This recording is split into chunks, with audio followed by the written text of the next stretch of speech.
안녕하세요. 된 멘토 신범철입니다. 오늘 알아볼 기업은 비아트론이고요. 비아트론에 관련된 이슈는 어떤 것들이 있는지 한번 같이 살펴보도록 하겠습니다. 일단 비아트론이 만들고 있는 제품들 중에서 가장 많은 매출액을 기록하고 있는 건 이 플렉시블 디스플레이 열처리 장비다라는 겁니다. 근데 이 플렉시블 디스플레이 열처리 장비의 매출액을 2023년도와 2021년도를 비교해 보면은 약 5배 정도가 줄어든 모습을 보이고 있다라는 거죠.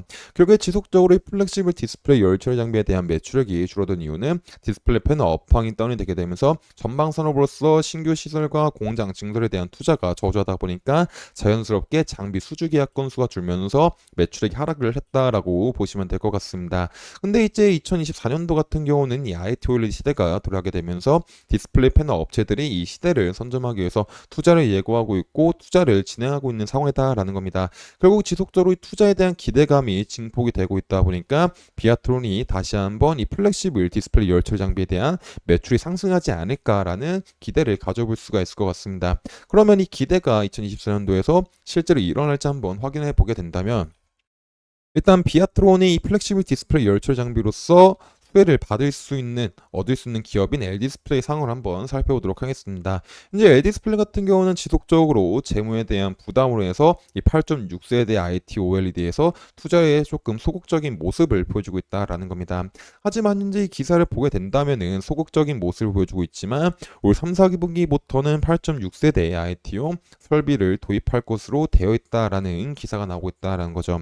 만약에 이제 LD디스플레이가 이 기사에 나와 있는 것처럼 3, 4분기에 IT용 설비를 도입한다라고 했을 때 진짜 비아트론이 수혜를 볼 수 있느냐를 확인해 본다면은 결국 이 3, 4분기 때 설비를 도입한다고 하더라도 이 장비 반입 시기는 2024년이 아닌 2025년 정도로 예상이 볼 수가 있기 때문에 비아트론은 LD디스플레이의 장비 수혜를 2024년도에는 받지 못할 수가 있다라고 보면 될 것 같습니다. 그리고 또 다른 곳들 하나 살펴보게 된다면은 바로 이 BOE가 있다라는 거죠.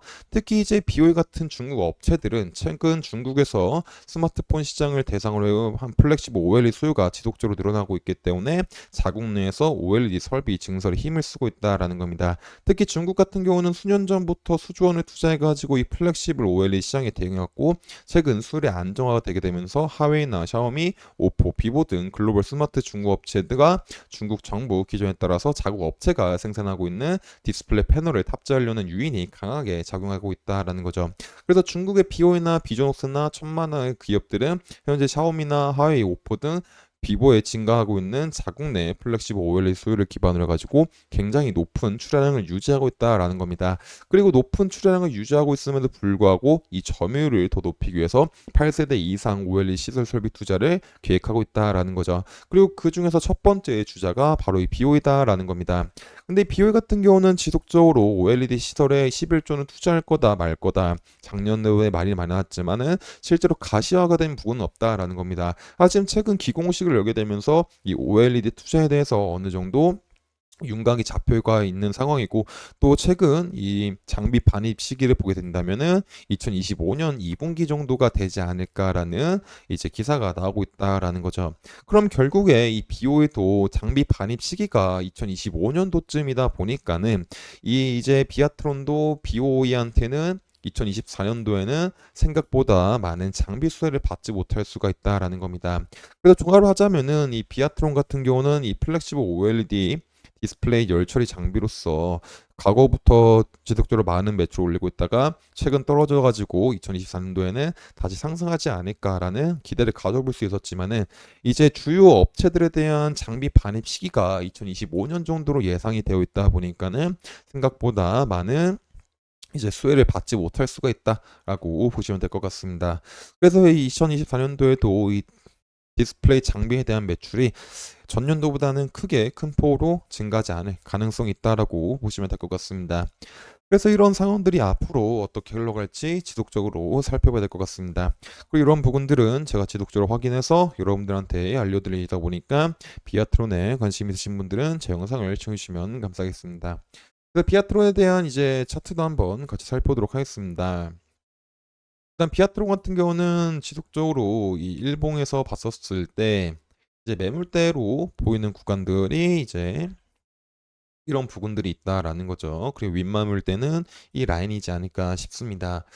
결국 이제 이 라인에서 지속적으로 윗꼬리가 달린 캔들이 나왔고 최근에도 이 거래량이 나와주면서 그 장중에는 상승했지만은 결국 이 저항 부근을 돌파하지 못하고 이제 눌렸고 그 다음 날에도 전날보다 더 많은 거래량이 나오게 되면서 장중에 상승이 나왔지만은 결국 다시 이 상승분을 모두 반납하면서 하락한 음봉으로 마무리가 됐다라는 겁니다. 그리고 지속적으로 그 다음 날에는 거래량이 죽었지만은 결국 이 지속적으로 이 부근에서 윗꼬리가 달리고 있는 캔들이 나오게 되기 때문에 지금 당장 제일 중요한 거는 비아트론이 최소한 이 부근은 앞으로 돌파할 수 있는지를 먼저 살펴봐야 되지 않을까 싶습니다. 그래서 지금 당장은 조금 관망을 하면서 이 라인을 깔끔하게 돌파하는 양봉이 나오는지를 먼저 확인을 하고 그 다음에 가격적인 측면이 살짝 눌렸을 때 이 부근에서 잘 지지가 일어나는지 그리고 추가적인 반등이 나올 수가 있는지를 확인해 봐야 될 것 같습니다. 하지만 추가적인 반등이 나온다고 하더라도 여전히 이런 부분들은 매물대로 작용되는 부분이다 보니까는 이제 큰 상승이 나오기에는 조금 힘든 부분이 있지 않을까 싶습니다. 하지만 반대로 이제 이 라인을 돌파하고 다시 이 라인을 잘 안착하지 못하고 이탈하게 된 다음에 이제 가격이 하락하게 되면서 이 라인에 도달하게 되고 이 부분이 이탈하게 된 다음에 최종적으로 이 부분들을 이탈하게 된다면 어느 정도 하방에 대한 리스크 관리도 필요하지 않을까 싶습니다. 그래서 현재 이 비아트론 같은 경우는 지속적으로 주가의 움직임도 살펴봐야 될 것 같습니다. 그래서 이런 부분들도 제가 지속적으로 확인을 해서 여러분들한테 알려드리다 보니까 비아트론에 관심 있으신 분들은 제 영상을 시청해주시면 감사하겠습니다.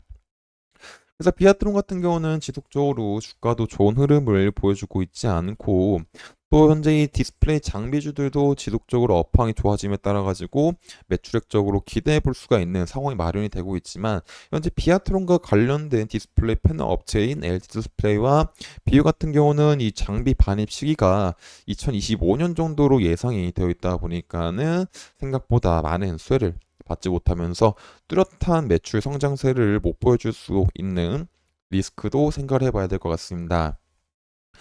그래서 이런 부분들에 대한 실망 매물도 한번 나올 수가 있는 상황도 마련될 수 있는 점도 생각해 봐야 되지 않을까 싶습니다.